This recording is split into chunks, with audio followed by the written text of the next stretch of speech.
Palestinian conflict.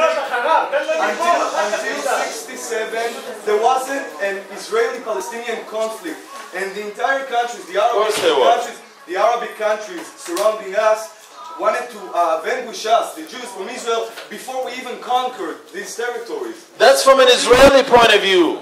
That's from an Israeli point of view. But you have to accommodate me. If I don't believe that fact, you have to accommodate me. I could be wrong, but this is how Palestinians see it. Okay. All right, stop.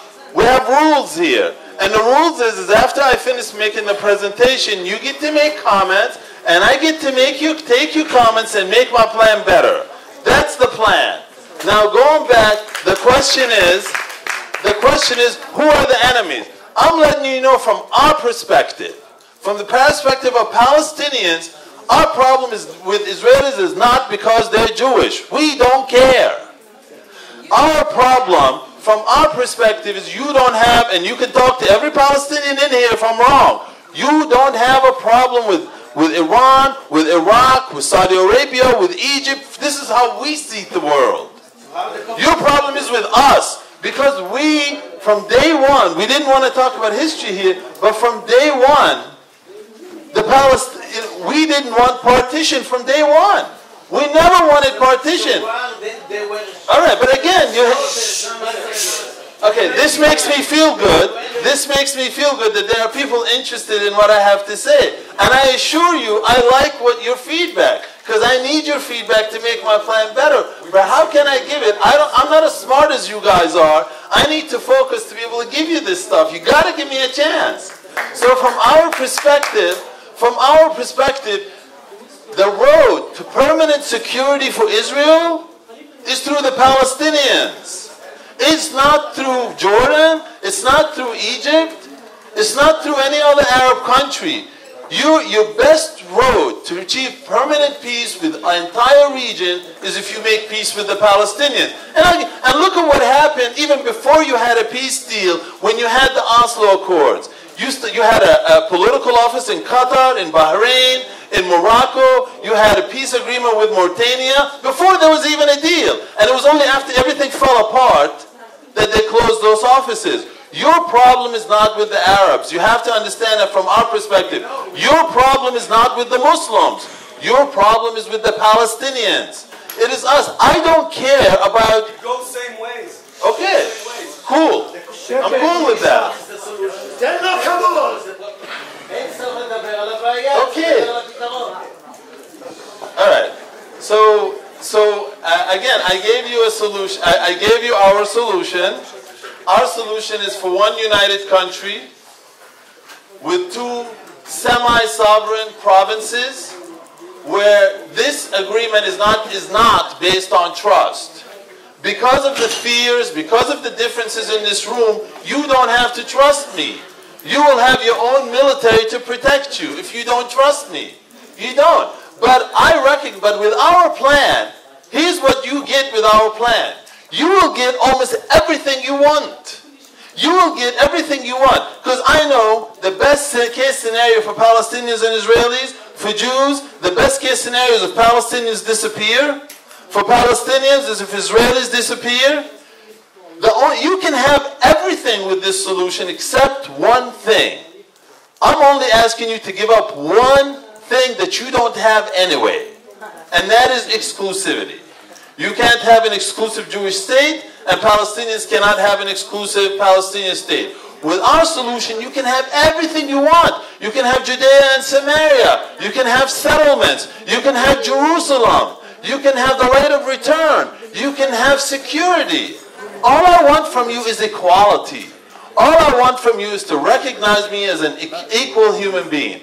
And thank you very much, and I look forward to your feedback. Okay, let them hear that.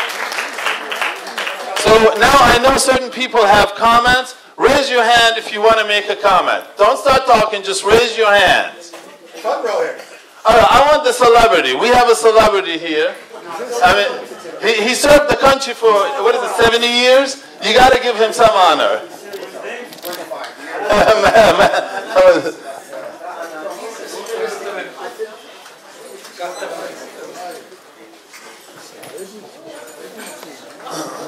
I think it's important to be realistic about this whole thing. Listen, by the way, I feel much more comfortable, speaking to Arab television, Al Jazeera, Al Khura, Al Arabiya, than to Israeli television. I got better friends there.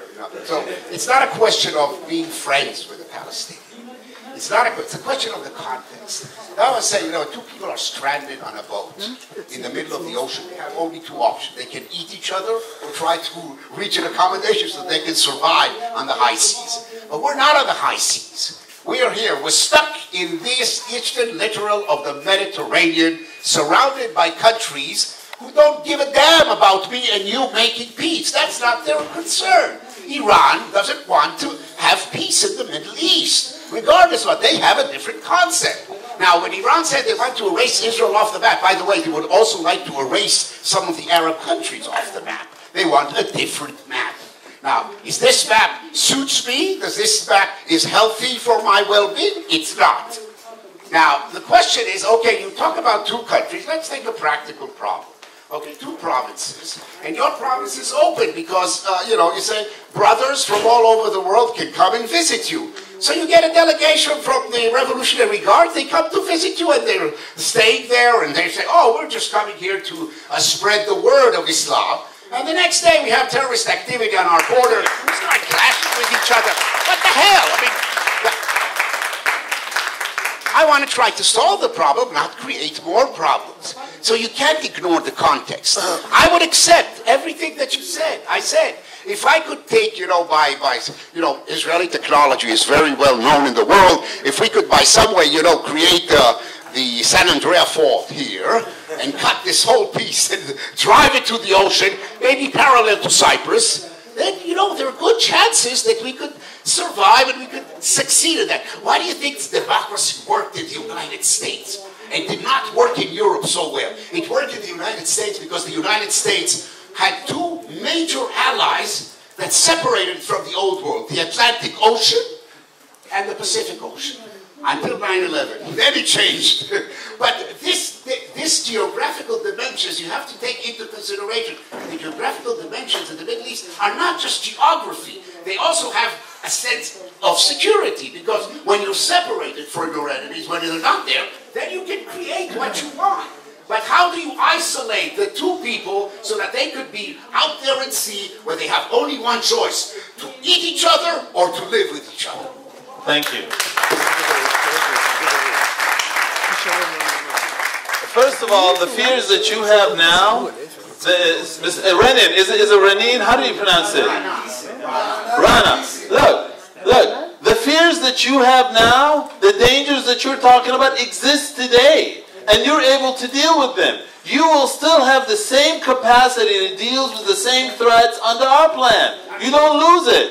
And in terms of, why would you assume that if you give me equality that it would put you in danger? The same thing can be said about Israeli Arabs. You have Israeli Arabs who have freedom of movement. Do you say they're a danger to Israel?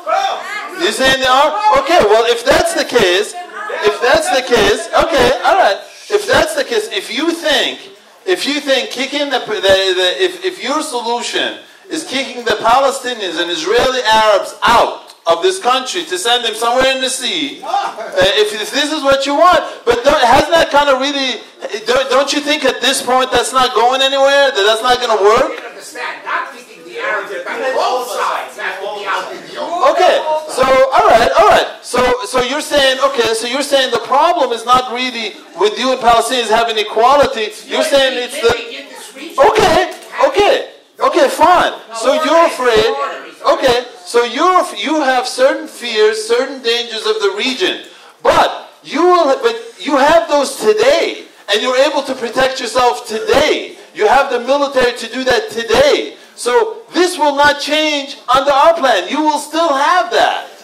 And why would Palestinians want this if you treated Palestinians as equal? Haven't there been polls of Israeli Arabs where they said they would rather stay with Israel and go to Palestine? Of course. And of course, why would you think that Palestinians wouldn't want to defend their country if they were equal in that country? It doesn't, you're assuming the worst. Why don't you assume? Speculation, he's right. Why don't you assume the best and take precautions? As Ronald Reagan said, trust but verify. You know, you can move forward and have the best military that you have and continue to have it.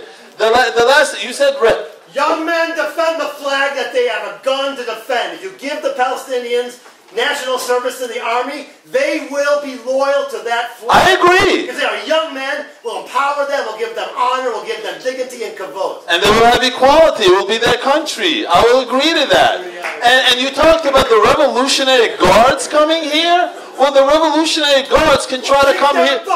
The Revolutionary Guards can try to come here today, but you have the capacity to stop them. You will have the capacity to stop them tomorrow. And all right, the next question. But this is good. This is good. You want this interaction. Next question. We're talking about Israel and Palestine, not Sudan. Next question. Short question. Palestinian question.